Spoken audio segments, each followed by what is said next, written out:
बिस्मिल्लाहिर्रहमानिर्रहीम, अस्सलाम वालेकुम। मैं हूं ज़ैनुल आबदीन। आप देख रहे हैं प्रोग्राम सच बात नुसरत मिर्ज़ा साहब के साथ। आज के मौज़ूआ देख लिए, पहले बजट पे बात करेंगे। मिर्ज़ा साहब अस्सलाम वालेकुम।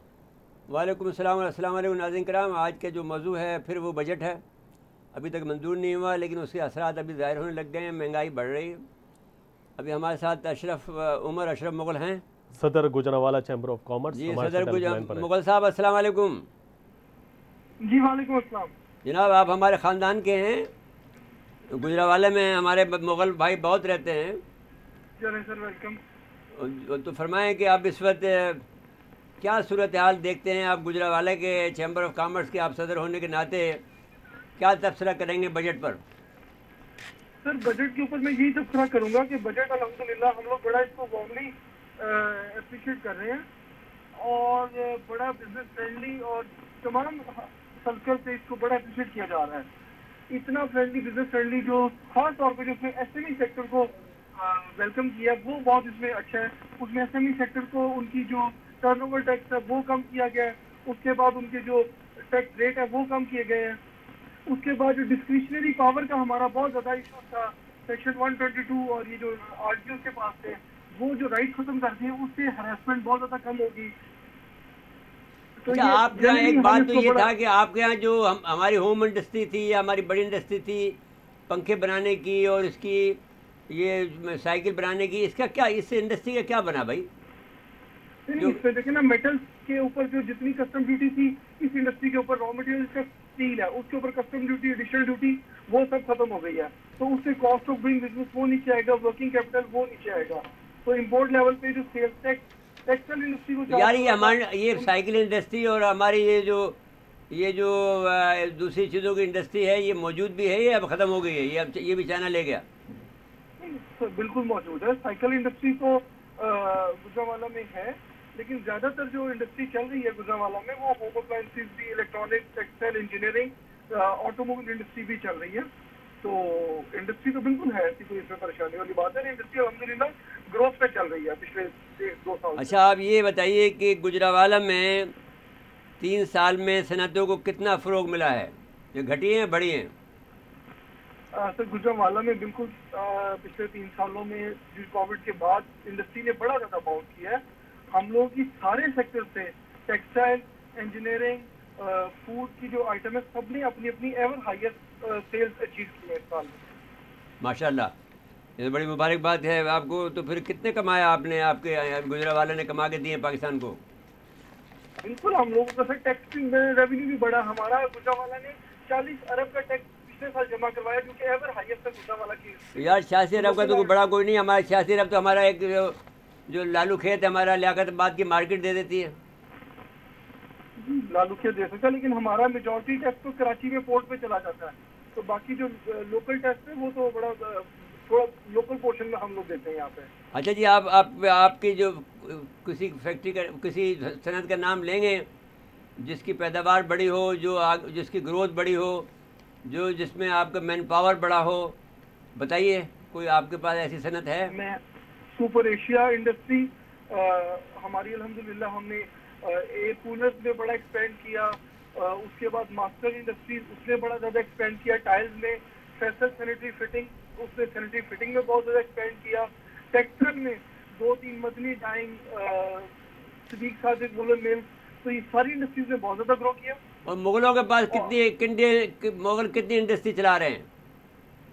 मुगल कितनी इंडस्ट्री चला रहे हैं, उस तरह बरादरी के साथ हमने इसको सेगमेंट वाइज सेग्रीगेट नहीं किया हुआ। अच्छा। हाँ, लेकिन मतलब है कि ये बात तो है, मैंने सुना है कि वहाँ पर बड़ा एक्टिविटी है इस बरादरी की। तो क्योंकि वैसे भी पाकिस्तान के अंदर हम इसलिए कह रहे हैं, इसलिए नहीं कह रहे हैं कि हम मुग़ल हैं ख़ुद भी, बल्कि इसलिए कह रहे हैं कि मुग़लों की तादाद जो है पाकिस्तान में सबसे बड़ी जो तादाद है यानी बरादरी वाइज वो मुग़लों की है, जो 5 करोड़ के करीब है। इसके बाद आराई हैं।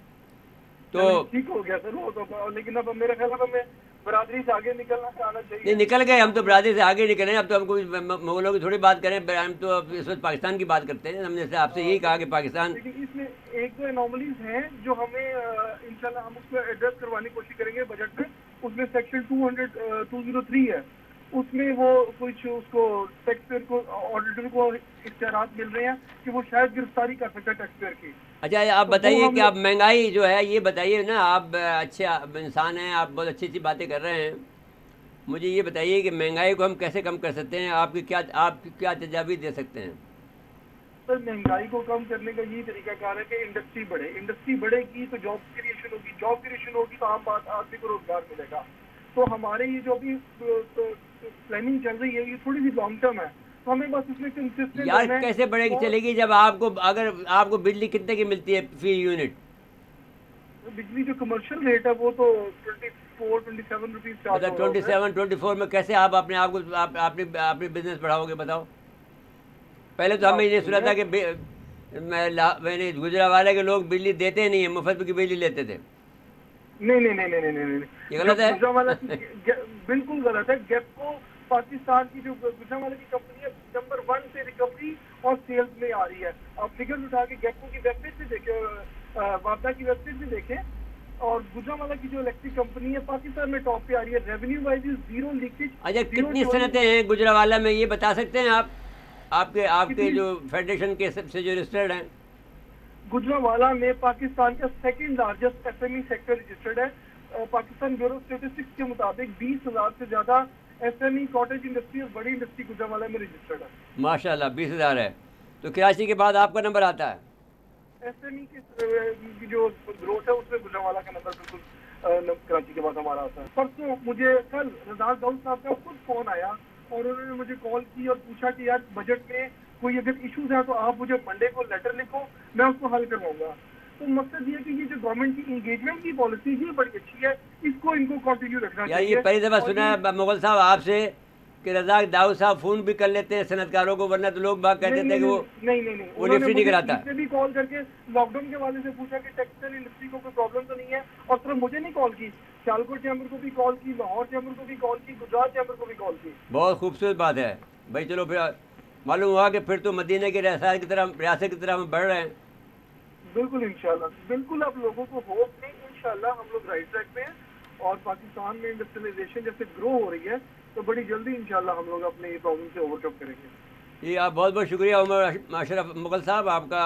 अल्लाह आपको हम इजाज़त दे, आपने खैर की बातें की हैं। अभी तक जो बजट पे बहुत पॉजिटिव अगर कहीं से बात आई है आया तो गुजरावालों से आया। गुजरावालों को सलाम है। फिर हाँ जी, ब्रेक के लिए कहा जा रहा है, ब्रेक के बाद आएंगे तो फिर कोशिश करेंगे सियालकोट के ताजरों से ही पूछ लें। नाज़रीन मुख्तसर वक्फा है, वक्फे के बाद दोबारा आते हैं।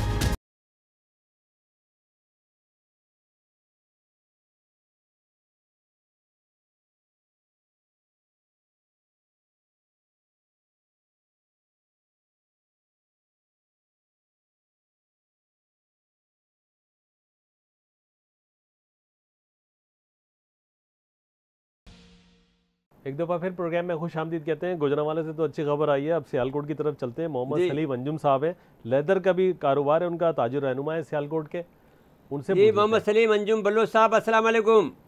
वालेकुम सलाम सर।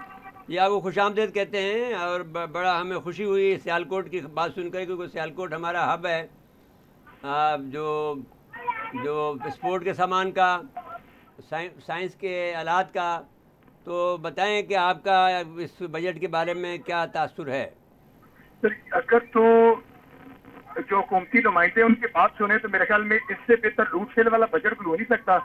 तो अगर ऑन ग्राउंड रियलिटी चेक की जाए कि पिछले 15-20 साल से हम लोग हर बजट पे खुश होते हैं, लेकिन जब वो बजट इम्प्लीमेंट होता है तब जाके समझ आती है कि यार हमारे साथ तो हाथ हो गया। अच्छा, अब क्या देख रहे हैं? अभी रिसेंटली जो भी आया देखें, ये बहुत अच्छा बजट गिनवा रहे हैं, ये सब कुछ हो गया, लेकिन इमेजिन करें इन्होंने कहा कि लेदर पे जो रॉ मटीरियल है उससे ड्यूटी हमने खत्म की है, और आप यकीन करें जो 162 रुपए केजी वाला माल था आज ही 175 रुपए केजी लिया है, तो ड्यूटी वो बड़ी से कम हुई। ये तो बड़ी गवर्नमेंट की ड्यूटी कहीं पे है ही नहीं। अच्छा, आप ये बताओ ना कि जब से ये जो चीनी लेदर आया है आर्टिफिशियल, तो फिर आपका जो चमड़े का जो हमारा सामान था वो तो मुश्किल में पड़ गया ना, या नहीं? सर उसमें ये है कि जब से ये आर्टिफिशियल लेदर आया ना, ये अभी नहीं है, ये 2001-2 से आया है, और उससे लेके अभी तक हम लोग डिक्लाइन में जा रहे हैं। एक वक्त ये था कि जब पाकिस्तान की मेरे ख्याल में चौथी जो इमर्जिंग एक्सपोर्ट थी वो लेदर थी, और हाँ। अभी मेरे ख्याल में हम लोग गिनती में भी नहीं आ रहे। तो यार हर जगह हमारे पर मुफ्ताज क्यों पड़ती है कि अच्छा, लेकिन बात ये है कि लेदर की और आर्टिफिशियल लेदर में बड़ा फ़र्क है। लेदर का पहनने में मज़ा अलग है, कपड़े हों, जूते हों, या फिर वो हों आपके कोट्स हों, तो वो तो बड़ा मज़ेदार लगता है। लेकिन अब ये आर्टिफिशियल की वजह, लेकिन जब लोगों के पास बाइंग पावर ना हो, हाँ ये बात ठीक है। नजर आ रही हो, गवर्नमेंट की पॉलिसी ना हो, किसी भी जगह कोई ऐसा एग्जीबिशन हो जहाँ अच्छा, आप ये सवाल बताइए ना आप भाई बलोच साहब, हमारी किसी एग्जीबिशन में प्रमोशन ही नहीं है। नहीं अब मुझे बताएं, यानी अब तो हम ये जो हम आपसे सवाल अब ट्रेड कर रहे हैं कि गरीब तो रोटी के लिए और के लिए परेशान है, 2 वक्त की रोटी के लिए परेशान है, और ये कह रहे हैं कि हुकूमत बाजू का सब अच्छा का ढोल बजा रहे हैं। आप इससे क्या मुत्तफिक हैं? सर मैं टोटली डिसएग्री करूंगा इस बात से। हम लोग जो हमारे पास पहले जो लेबर थी ना, वो तकरीबन 100 कुछ लोग काम कर रहे थे, अभी कम होके 7 बंदे रह गए हैं। आप इमेजिन करें कि किस हद तक बिजनेस हमारा डिक्लाइन में 60 रह गए, 7 रह गए, 7 रह गए हैं। माय गॉड, 100 में से? हाँ जी, 100 में से 103 थे हमारे पास बंदे, अभी 7 रह गए। 7 भी वो है यानी 7 पूरी है जिनको हमने रखना है। यानी आपको 7 कह रहे हैं? जी 7, जस्ट 7। ओह माय गॉड, ये तो कोई हिसाब ही नहीं हुआ भाई, ये तो फिर तो खत्म हो गया मामला। और मैं एक थोड़ी सी मजीद अगर बात करूँ ना, ये इमरान खान वो नीरू है, जब रोम जल रहा था वो बांसुरी बजा रहा था, अभी पाकिस्तान सॉरी तो से चल रहा है और ये बांसुरी बजा रहे हैं। और अभी अगर ये बात कह रहे हो तो वो तो चला गया नथिया गली लेकर 2001 से मुशर्रफ टाइम जो पहला 3 साल निकाल के, उसके बाद हमें रोजाना की बुनियाद पे हमारी इतनी छितरौल हो रही है मुख्तलिफ डिपार्टमेंट की तरफ से कि हम लोग रोजाना ये कहते हैं यार कल वाला कम लगा था, आज थोड़ा सा ज्यादा लगा। अच्छा, ये आपके डिपार्टमेंट, हमारे सिंध में तो 27 डिपार्टमेंट छतरोल करते हैं हमारे सनतकारों की, आपके यहाँ कितने हैं? सर हमारे यहाँ पे जो डायरेक्ट है ना, वो 13 डिपार्टमेंट है जो चित्रोल करते हैं। और चित्रोल भी इस लेवल की किसी को पता चल जाए ना कि उनको इस बंदे ने आज यानी कि इस महीने में जाके 2 करोड़ की इम्पोर्ट की है, तो साथ में नोटिस जाने शुरू हो जाते हैं। अच्छा मुझे बताओ वो कौन कौन से डिपार्टमेंट है, आज तो नाम तो ले दो ना। सर देखें, सबसे पहले जो आजकल प्रॉब्लम बना हुआ है वो सोशल सिक्योरिटी है, ठीक है, समझ में आ गई। होना हो, फैक्ट्री बंद हो चुकी हो, ओ भाई मुझे पता है क्योंकि मैं वजीर मेहनत रहा हूँ सिंध के अंदर, तो मुझे पता है कि हमारे सोशल सिक्योरिटी के लोग कितने बेईमान लोग हैं। हाँ चलिए आगे चलिए।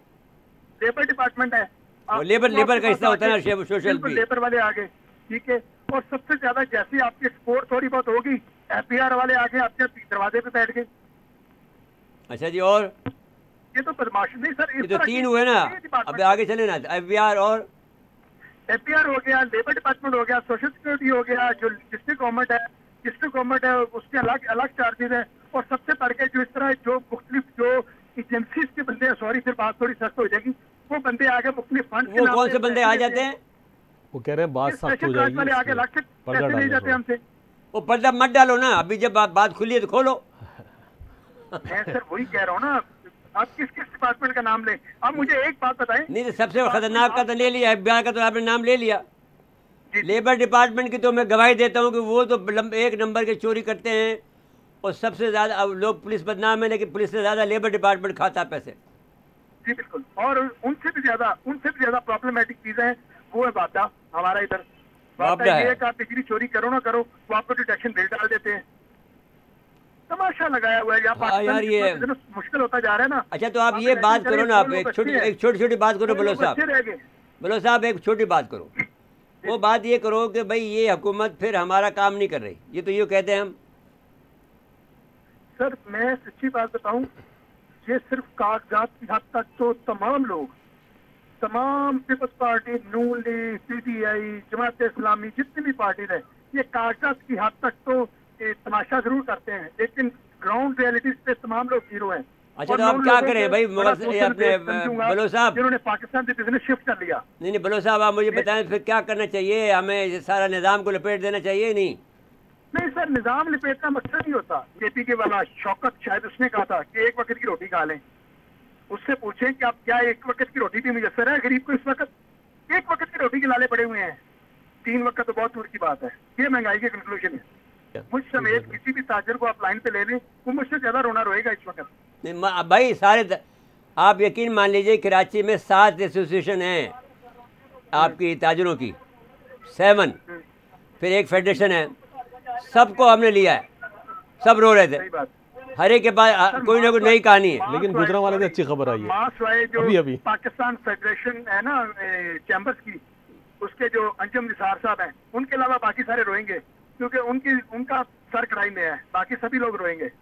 अच्छा नहीं, सब हमारे तो अंजुम निसार से हमारा कोई ताल्लुक नहीं है, हमारा ताल्लुक आज मोहम्मद सलीम अंजुम बलोच से हो गया। सिर्फ वो खुश होंगे, सिर्फ वो खुश होंगे, क्योंकि उनको पता है कि कौन। अच्छा चले हम उनसे बात करके देखते हैं, उसे काउंटर करके करते हैं, उसे छेड़ते हैं उसे कि भाई तुम कैसे हिमायत कर रहे हो इस हुकूमत की, जब बिजली महंगी है, जब गरीब को 2 वक्त की रोटी नहीं मिल रही है, तो कैसे हिमायत कर रहे हो।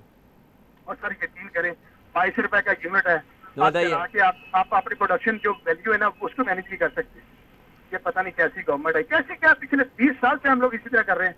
और मैं उनको सैल्यूट करता हूँ जो यहाँ से बिजनेस शिफ्ट करके किसी दूसरे मुल्क में चले गए, वो बहुत अच्छे रहे। अरे नहीं यार, खुदा का वास्ता ये काम मत करो, चाहे यहाँ का मुल्क अपना है ना, इनको निकाल देंगे मुल्क, तो हम तो रहेंगे इसी के अंदर। और हम तो वो लोग हैं कि जो बाहर जॉब करके फिर पाकिस्तान आए हैं, अपने पैसा लेके आए हैं। सर मैं आपको एक बात बताऊं, और अभी भी खुश हैं। देखो ना यहाँ हमारे यहाँ तो एक और भी सुन लो, यहाँ पर एक जीएसएन की मूवमेंट चल रही है, वो तो रोज हमारे खून के प्यासे लगे हुए हैं, लेकिन हम तो खुद फिर भी कहेंगे हम मुकाबला करेंगे, लेकिन मुल्क हमारा यही है। आपकी बात को एंडोर्स करूंगा। मैं खुद ना बाहर की यूनिवर्सिटी से पढ़ के पाकिस्तान आ गया था, नहीं मैंने पाकिस्तान को सर्व करना है, लेकिन अब मैं सोचता हूँ शायद नहीं यार, वो आपका फैसला सही था, ये होते रहेंगे, मुल्क तो ये हमारा है यार। सर मुल्क हमारा, लेकिन ये जो भाई वो ठीक करेंगे ना, तभी तो मैंने आपको इनकलाबी कहा है। देखो भाई, 2 बातें कही हैं, तुमने समझा नहीं इस बात को। एक मैंने आपको इनकलाबी कहा, दूसरा कहा कि मैं आपसे मिलने आऊँगा। भाई इससे बढ़कर ये यानी 2 आदमी भी मिल जाएं तो बहुत बड़ी बात है, एक जैसे ध्यान के। आपका बहुत शुक्रिया सलीम अंजुम साहब, आपको अल्लाह सलामत रखे और खुश रखे आपको। एक और बात कर लें, फ़ारूक हबीब साहब ना आज किनारे थे कामयाबी। यार फ़ारूक हबीब जो है नया बनाया बेचारा, अभी नया फंटर है, वायसरा है वो, वायसरा है। नहीं जिस तरह आपने हल्के में गए ना प्रोटोकॉल के साथ, उस पे चाबी भरी है, गुड्डा है वो। हम तो अच्छा समझ रहे थे अवामी आदमी। बात सुन लें, मेरी बात को सुना करना। जी फरमाइए। तू तो अब अपनी जो है छुट भैयों वाली बातें शुरू कर दे। आप फरमाइए जी। मैं कहता हूँ उसके अंदर नई चाबी भरी हुई है।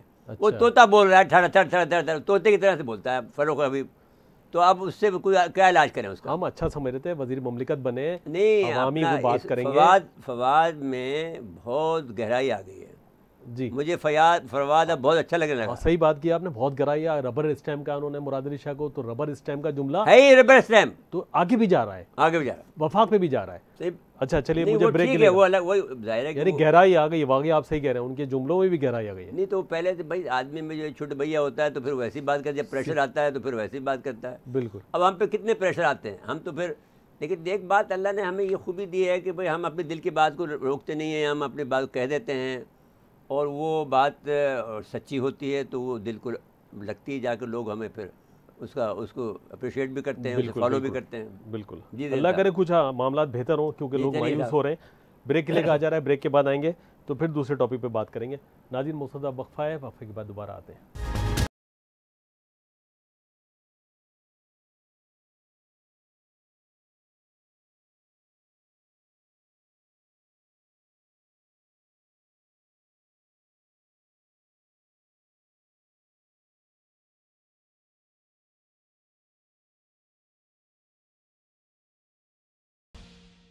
एक दफ़ा फिर प्रोग्राम में खुशामदीद कहते हैं। मेरे साहब, एक अच्छी बात यह है कि पाकिस्तान को इतनी मुश्किलात भाई बात यह है कि ये हमारा कहना नहीं है, ये इंटरनेशनल मीडिया का ये रिपोर्ट है जी कि पाकिस्तान खित्ते का एक अहम मुल्क है, इसके जिसके साथ ये जाएगा वो सुपर पावर बन जाएगा आइंदा का। में जो जंग जारी है between the China and America, और इसमें पाकिस्तान पे दबाव बहुत ज़्यादा है, लेकिन पाकिस्तान इस दफ़ा बच के निकल के जा रहा है जी। और अभी तो फ़िलहाल तो वो चाइना का साथ दे रहा है।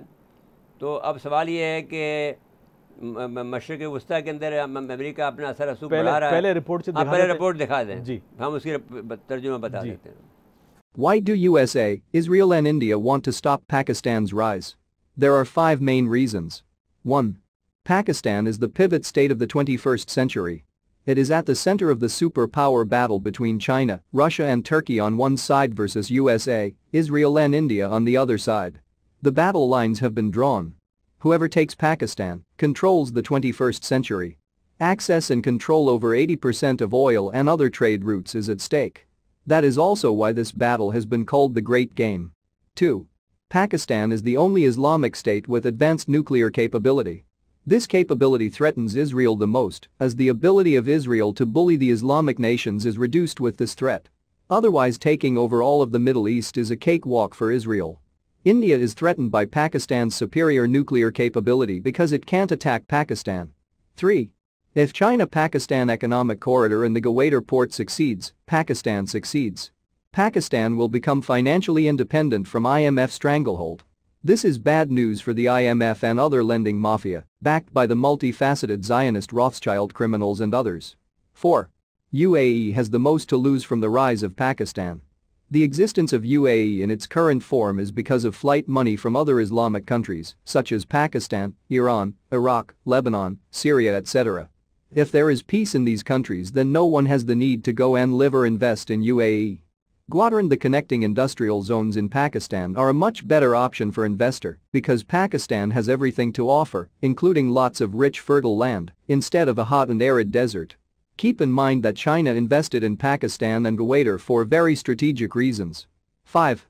USA and India have built their entire military and commercial relationship on the success of India as a regional superpower. This obviously is only possible if Pakistan is subjugated and made a client state of India, just as Bangladesh, Sri Lanka, Nepal, and a few others. Pakistan is the only country standing in India's way to seize total regional hegemony. Pakistan is rising and will continue to rise. भाई ये कहता है कि क्यों America Bharat के ज़रिए पाकिस्तान को रोकना चाहता है। इसलिए कि पाकिस्तान 21वीं सदी का एक अहम मुल्क बन रहा है। पाकिस्तान 2 सुपर पावर चीन रूस से भी बहुत करीब हो गया है, साथ ही तुर्की से भी इसमें शामिल है, जबकि दूसरी तरफ अमेरिका है जिसके साथ भारत है। पाकिस्तान 21वीं सदी में मुख्तलिफ अहम मुल्कों के दरमियान में ज़मीनी रास्ते को कंट्रोल करने की पोजीशन में आ रहा है। आयल की तजारत के सारे स्टेक होल्डर इसके मोहताज हो सकते हैं। दूसरा, पाकिस्तान वाहिद इस्लामी मुल्क है जो एटमी ताकत का हामिल है, जो इसराइल के ख़िलाफ़ खौफ की अलामत है। मशरक़ी वस्ता के मुल्क भी ममालिक भी इसराइल की जारन अज़ाइम पर पाकिस्तान की तरफ देखते हैं। इसके अलावा पाकिस्तान को अस्करी एटमी सलाहियत में भारत पर सबकत हासिल है। ये दूसरी बात है।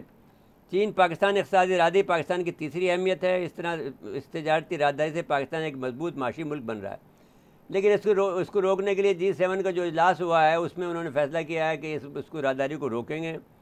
उसका तदारुक किस तरह चीन करता है वो देखने की बात होगी। इक़्तिसादी अब हम ये जुमला हमारा है, ये इसमें रिपोर्ट में शामिल नहीं है। इक़्तिसादी तरक्की के बाइस पाकिस्तान IMF और वर्ल्ड बैंक के चंगुल से निकल सकता है, जो इन आलमी इदारों के लिए बुरी खबर हो सकती है। मुत्तहदा अरब अमारात से पाकिस्तान के इक़्तिसादी ताल्लुकात बढ़ रहे हैं, जहाँ पाकिस्तान, ईरान और दीगर इस्लामी हुकूमत से मनी लॉन्ड्रिंग होती है। मुत्तहदा अरब अमारात गवादर पोर्ट में बड़ी सरमायाकारी कर रहा है। इसमें चीन की मदद भी शामिल हो रही है। इस खत्ते में तजारत को फ़रोग मिल सकता है। पाँचवीं अहमियत ये है कि पाकिस्तान अस्करी लिहाज से मजबूत होता जा रहा है, जिससे अमेरिका को भारत को खत्ते का सुपर पावर बनाने का मंसूबा ख़तरे में है, क्योंकि पाकिस्तान ने अस्करी लिहाज से मुतअद्दिद मरतबा भारत पर बरदस्त होने का सबूत दिया है।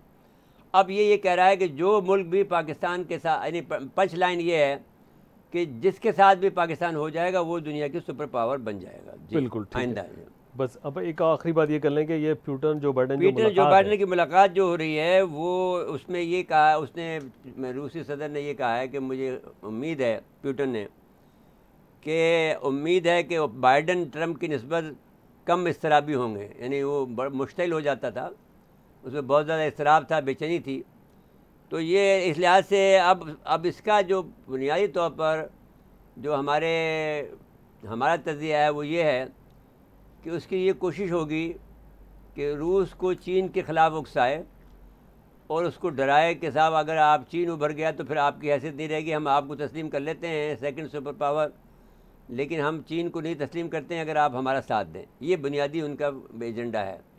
अब देखना ये होगा कि रूस जो कि जिसका तेल चीन ने ख़रीद कर उसको मुस्तहकम किया है, उसकी मईशत को मुस्तहकम किया है, आया वो अमूमी तौर पर रूस का ये रवैया रहा है कि वो हमेशा अमेरिका का साथ देता है। यानी जैसा ही कोई लड़ाई झगड़ा होता है तो रूस अमेरिका के साथ मिल जाता है किसी न किसी वजह से। आई डोंट नो ये उनकी नफ्सियात का हिस्सा है या उनका डर का है या कुछ भी बात है। इस वक्त भी हमें ये डर है कि वो चीन का साथ छोड़ देगा और अमेरिका से मिल जाएगा। तो अगर ये हुआ तो ये एक बड़ी बुरी खबर होगी। और अब जो बात तो ये कर रहे हैं कि दुनिया में जंग के जंग के ख़तरा से बचाने पर मशावरत होगी, तो वो ख़तरा इस तरह से हो सकता है कि वो चीन को रोकें। अगर रूस को रोक लेगा, लेकिन अब चीन जो है यानी असला के लिहाज से भी और साइबर हब के हवाले से भी वो बहुत तरक्की कर गया है, और उसने तमाम टेक्नोलॉजी रूस की इस्तेमाल की है, अमेरिका की इस्तेमाल की है, उसने चोरी की है, राज चोरी की है अमेरिका के तमाम असला के, और बहुत ज़्यादा लोग कहते हैं कि टेक्नोलॉजी वाइज वो अमेरिका से आगे निकल गया है।